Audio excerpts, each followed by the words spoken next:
अगले दिन ही कुरैन वांजी और विंग की शादी को कहा। कुरैन ने शादी से बिल्कुल खुश नहीं था, पर अगर उसने वांजी की शादी जल्दी नहीं कराया तो सब क्या बोलेंगे कि वुसू के सेकंड यंग मास्टर बिना शादी के ही प्रेग्नेंट हो गए। विंगमैन भी बताया था कि विंग एक बीमारी है। जब वो 8 साल का था तब उसकी मदर की डेथ हो गई और विंग अपने मदर की डेथ का इल्ज़ाम खुद को बोलता है। तब से ही अग्रेसिव बिहेव करता है। विंगमैन उसे शांत कराने की पूरी कोशिश करते हैं। उसे न गुस्सा आए, जब जब उसे लगता है उसकी कोई इम्पोर्टेंट चीज़ टूट जा रही है तो पूरी तरह अग्रेसिव हो जाता है और एक जानवर की तरह ही व्यवहार करने लगता है। गुसू को अच्छी तरह सजाया जा रहा है। ये शादी उतनी खास भी नहीं जैसा कुरैन सोचा था, लेकिन पुरानी ट्रेडिशनल के साथ होगी ये शादी। कुरैन सारे डेकोरेशन को बड़े ध्यान से देख रहा था, कहीं कोई कमी तो नहीं रह गई। फिर ग्रूम और ब्राइड को लाया जाता है। पुराने रीति रिवाज से दोनों की शादी होती है। चूँकि शादी जल्दी हो रही थी, कुरैन ज़्यादा लोग को नहीं बुला पाया, सिर्फ कुछ खास ही थे। फिंगमैन और विंग वांजी को लेकर शहर आ गए। यहाँ फिंगमैन एक बड़ी सी पार्टी के बारे में सोच रहे थे, क्योंकि अब सबको बताना पड़ेगा कि उसके इकलौते लड़के का अब शादी हो गया है। वांजी पूरा शहर एक अलग ही नज़र से देख रहा था। उसने ऐसा भी दुनिया है देखा नहीं था। अगर कोई जानकार ना हो तो ऐसी भीड़ भाड़ वाली दुनिया में खो जाए, जो हर जगह घर ही घर थे, वो भी एक जैसा दिखने वाले। विंगमैन रेडी होकर ऑफिस के लिए जाते हैं और दोनों लेजी एस आराम से एक दूसरे के बाहों में सो रहे थे। दोनों ही तैयार होकर मार्केट जाते हैं, जहां विंग वांजी के लिए खूब सारी शॉपिंग करता है। उसने वांजी के लिए बहुत सारी न्यू रोब खरीदा है। तभी एक बॉडीगार्ड आकर फ़ोन को विंग के सामने रखते हुए बोला, मिस्टर वी का कॉल है, इम्पोर्टेंट है। विंग वो फ़ोन को लेकर बोला, यस डैड। विंगमैन इधर से बोले, आइंग, तुम्हारा फ़ोन कहाँ है? कितनी बार कॉल किया? विंग को याद आया उसने तो अपना फ़ोन को साइलेंट किया है, तो वो ऑकवर्ड हंसते हुए बोला, सॉरी डैड, मैं साइलेंट से हटाना भूल गया। तो विंगमैन बोले, मुझे पता था यही होगा, खैर जल्दी ऑफिस आ जा, यहाँ ज़रूरत है। विंग बोला, ओके डैड, आता हूँ। कहते हुए विंग बात करते करते बाहर आ गया। वो फ़ोन को उस बॉडीगार्ड को वापस देता है और कार पर जाकर बैठ गया। विंग वीक और आ जाता है। फिंगमैन उसे बोलते हैं, आइंग, आज तो इम्पोर्टेंट मीटिंग है, इसलिए यहाँ वाला तू अटेंड कर ले। इतना कहे फिंगमैन वहाँ से चले जाते हैं। विंग शॉपिंग बैग को साइड रखकर मीटिंग को अटेंड करने लगा। अक्सर ऐसा होता है, जब फिंगमैन ज़्यादा बिजी होते हैं तो मीटिंग विंग को अटेंड करता है और काफ़ी एक्सपीरियंस तरीके से सारी मीटिंग करता है। मीटिंग खत्म होने पर वो चाय किया और टिक कर आराम से चेयर पर बैठ गया। जब उसकी नज़र शॉपिंग बैग पर पड़ी तो वहीं स्टिप हो गया। उसने वो वांजी को वहीं मॉल पर अकेला छोड़ दिया। वो भागा और बिना ड्राइवर के खुद कार को ड्राइव कर पूरे रोड पर मेसी तरीके से ड्राइव कर रहा था। वो इतना इम्पोर्टेंट चीज़ कैसे भूल गया। जब वो मॉल पहुंचा तो हर जगह वो वांजी को ढूंढना स्टार्ट कर दिया, पर वहां उसे कहीं भी वांजी नहीं मिलता। अब उसे घबराहट होने लगी। वो पागलों की तरह वांजी को ढूंढने लगा, पर वांजी न मॉल के अंदर था और न ही उसके आसपास। विंग थक कर पास के बेंच पर बैठ जाता है। वहीं पर एक औरत भी बैठी हुई थी। विंग अपने फ़ोन से वांजी का पिक्चर दिखाते हुए बोला, मिस, क्या आपने इसे कहीं देखा है? वो औरत पहले विंग को देखती है, फिर उस पिक्चर को देखते हुए नापस सिर हिलाया। नो सॉरी बोलती है। अब सबको पिक्चर दिखाकर उसने पूछने लगा, पर अफसोस किसी ने भी नहीं देखा। वांजी की नज़र एक तरफ जा टिकी। वो बेबी बेड था। वांजी उसके पास जाकर उसे छोटे से बेड को टच कर रहा था। फिर वो विंग की तरफ मुड़ा, लेकिन विंग अपने कॉल पर ही बिजी था। वांजी अब उस बेड को बगल पर रखी एक सॉफ्ट टॉय को देखने लगा। वो स्माइल करता है और उस टॉय के प्राइस को देखा। फिर वांजी उस लेडी को बोला जो कि वर्कर थी, ये दोनों मुझे चाहिए। वो लेडी वर्कर उस सामान को लेकर काउंटर की तरफ चली जाती है। वांजी जब विंग की तरफ दोबारा मुड़ा तो देखा विंग कार पर बैठकर कहीं जा रहा बिना वांजी को लिए। वांजी विंग के पीछे भागा पर विंग वहां से चला गया। वांजी बाहर आ खड़ा रहा, थोड़ी देर तक वहीं खड़ा देखता रहा। फिर वो मॉल के अंदर गया, जिसे वो वर्कर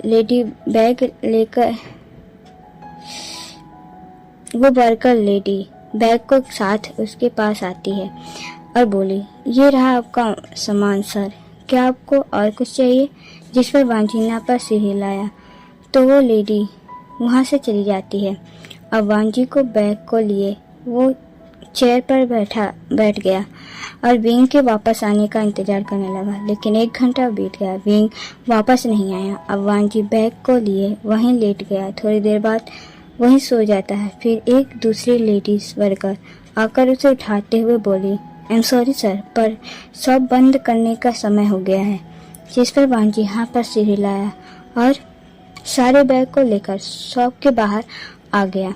वो रोड की तरफ देखा, जहाँ सिर्फ गाड़ियां ही की आवाज, आसपास के लोगों की आवाज आ रही थी। वांजी अब अपने बेबी बम पर दर्द महसूस करता है। उसे भूख लग रही है, उसके अनबॉर्न बेबी को भूख लग रही है।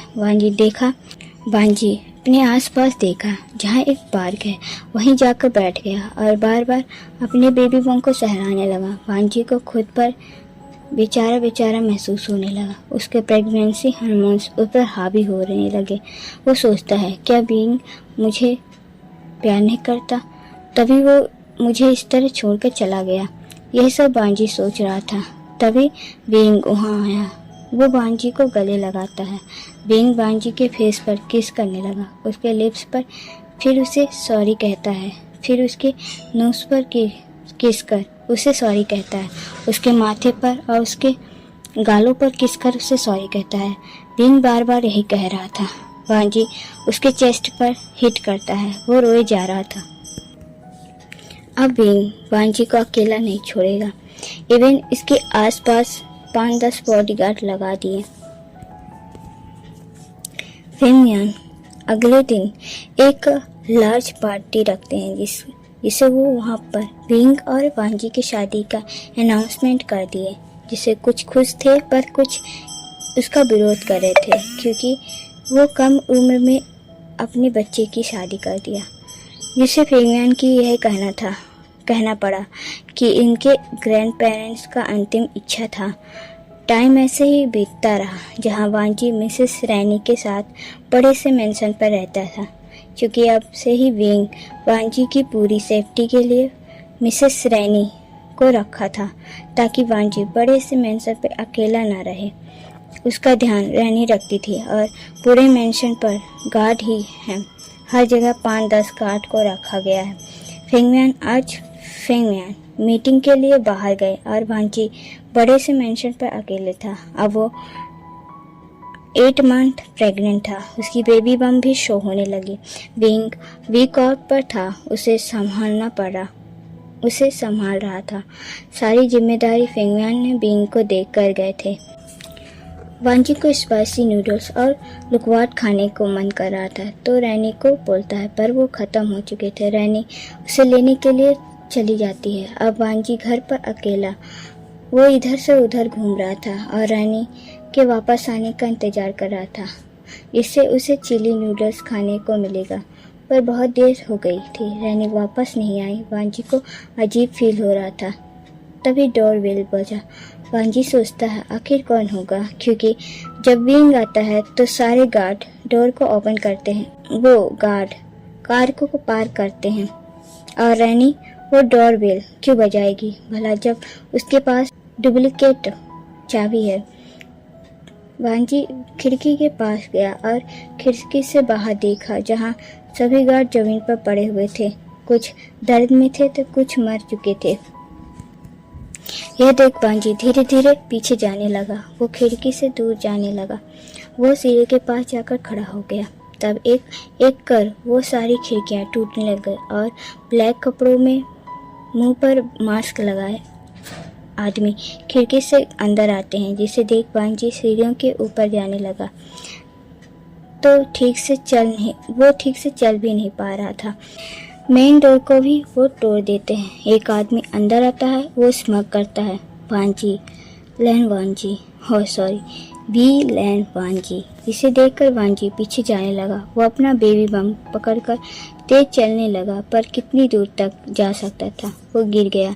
वो आदमी वांजी के पास गया, जिसे वांजी पीछे की तरफ खिसकने लगा। वो दोनों ही सेकंड फ्लोर पर थे। वांजी बोला, लुआन तुम्हें बुशियान छोड़ेगा नहीं। तो लुआन बोला, वी बुशियान राइट, वो कुछ भी नहीं कर पाएगा।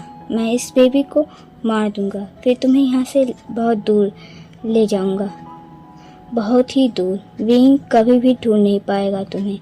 तो वांजी बोला, प्लीज़ मेरी बेबी को कुछ मत करना।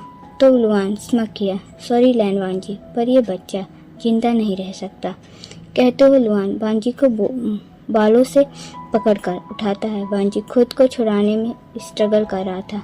लुआन की नज़र सीढ़ी पर पड़ी, जो काफ़ी लंबी था। लुआन एक डेविल स्माइल किया और वांजी को सीढ़ी से धक्का दे दिया। वांजी सीढ़ियों से नीचे गिर गया। उसके सर पर चोट लगी थी, नीचे से ब्लड आने लगा। उसके बेबी बम पर एक साथ पेन होने लगा, तो अपना बेबी बम को पकड़ लिया। वो मंबल करता है, मेरा बच्चा, और बेहोश हो गया। लुआन की नज़र एक मेट पर जाती है, जो चुपकर ये सब देख रही थी। अब उसके पीछे जाने लगा। वो मेट छिपने की कोशिश कर रही थी। वो जल्दी से एक इमरजेंसी बटन दबा देती है, जिसे पूरे मेंशन पर अलार्म बजने लगा। पूरे मेंशन पर वो अलार्म की आवाज़ गूंजने लगा। लुआन जल्दी से उस मेट के माथे पर एक गन शॉट करता है और वहाँ से भाग गया। उसके आदमी भी उसके पीछे भागते हैं। फिंगमैन ने मेंशन पर एक इमरजेंसी अलार्म लगाया था, जिसका कनेक्शन सीधे मेंशन के ऑनर से है। जब मेंशन पर कुछ बहुत इमरजेंसी हो जाता है, तब यदि एक्टिवेट कर दिया जाए, तो वो ऑनर के पास एक अलर्ट मोड भेज देती।